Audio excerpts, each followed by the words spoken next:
Girlfriend orders the biggest plate every time we eat out, barely touches it, and takes the rest home. Am I missing something? I have been dating Cass for about 4 months now.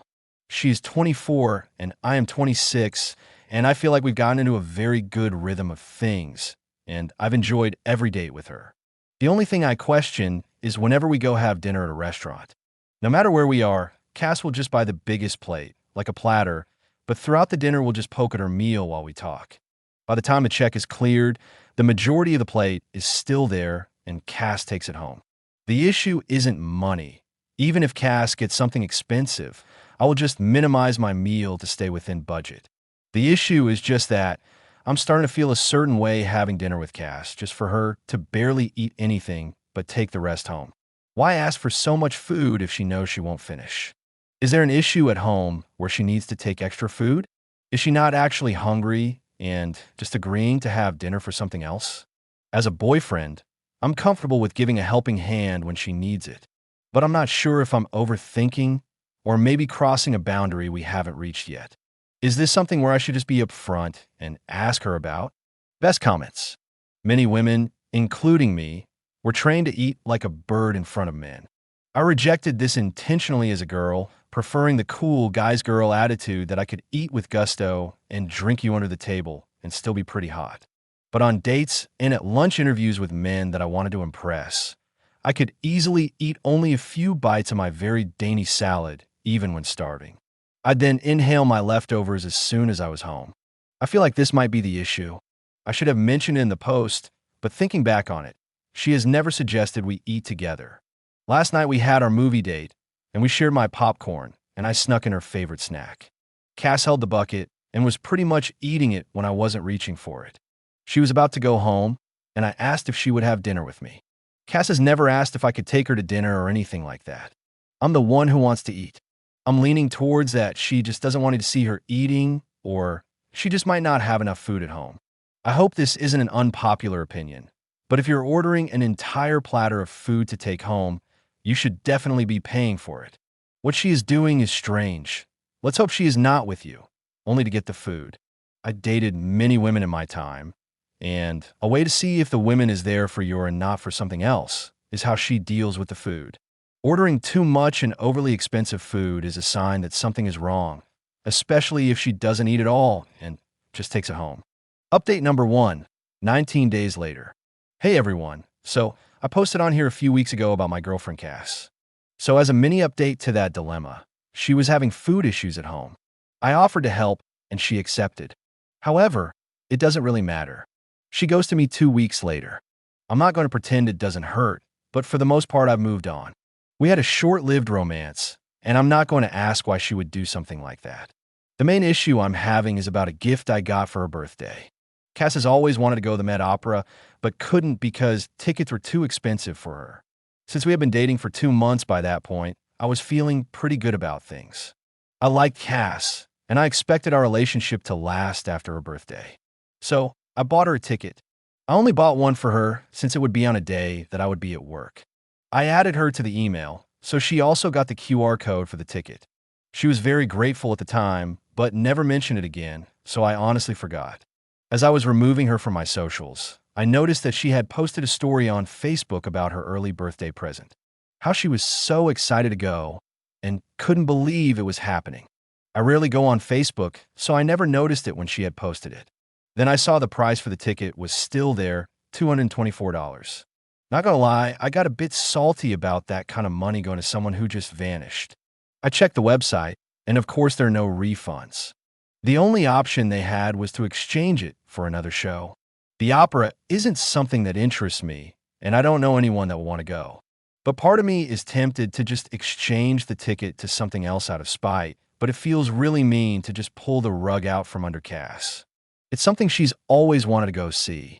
Maybe it's because there are still some feelings there.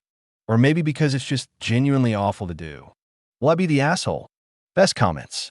If she really ghosted you out of the blue, you could change it and not be the asshole. You'd be kind of petty, but that's okay sometimes. You don't owe anything to someone who treats you like yesterday's leftovers.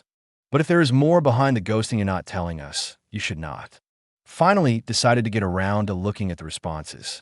As far as I'm aware, There isn't anything more to the ghosting. Around 2 weeks ago, she started being a bit more distant. Messages would be left on read, short responses, heart emojis stopped. No more good morning and good night. She canceled on a date night. 2 days later, find out I'm blocked when I tried to plan another one.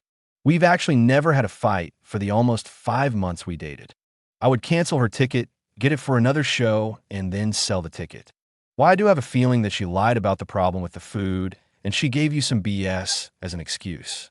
She's your ex. Exchange the effing ticket. You owe her nothing. She used you. She disappeared, so now her ticket is going to disappear. She doesn't get to be rewarded for ghosting you. And if you let her keep it, that's exactly what you're doing. Update number 2, 6 days later. Hey everyone, since I got so much support in the last post, I thought you at least deserved to know how it all ended. I took the last few days to think things over. And well, turns out I didn't need to. The needle dropped on the whole ghosting situation with Cass. She was talking to someone else when she ghosted me. Many of my friends suggested this at first, that she found a better offer and took it. Her Instagram was the last thing I didn't remove her from.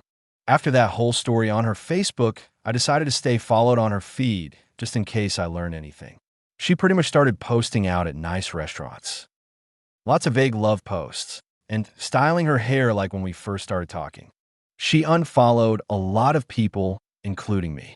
And she puts a date with heart emojis on it. The date? 3 days after her last text to me. Today she posted a picture, kissing a guy. Any lingering feelings of guilt died. I called Cass, who finally answered, and I told her that I was actually unsure what to do with the gift, saying it wouldn't be appropriate for me to give someone an expensive gift when they have a new boyfriend.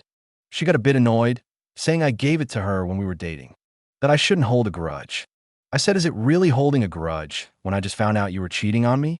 Cass lost it, saying that I was stalking her posts and coming to wild conclusions. I countered that was all I could really do when she ghosted me. She said that's just how she does things since a breakup is messy, and she's had bad experiences in the past. Then the petty language started coming out, that her new boyfriend was more able to support her, that he was focused on the grind, while I'm working myself to death to barely make ends meet. He can take her out almost every day while I had to work around my schedule. I work in healthcare, and if you've ever worked in a hospital, you know it's long hours. I countered that I gave her all my free time, and if she had problems with our relationship, she could have talked to me. I ended the call, saying her boyfriend could buy her the ticket instead. I exchanged the ticket for one to Carmen and gave it to my mom as an early Mother's Day gift. Did I jump to conclusions? Maybe? You can tell me if I'm in the wrong, since I actually did it. Best comments. That was so satisfying to read. Love the update. You were way too nice to even call her up and let her know when you could have just done it. In the end, you did the right thing, and I'm so happy for you. You would be the asshole to yourself if you didn't. She sounds like an entitled vetch. You dodged a bullet. I definitely appreciate your kindness. Will not act like I'm a beacon of maturity and compassion. I am honestly fuming right now, and there was a good amount of swearing at the end of that phone call. 5 months of my life wasted. All that money I could have used on anything else. Not to mention all the other feelings that come with learning that I was cheated on. To rub salt on the wound, Cass told me that at least she had fun.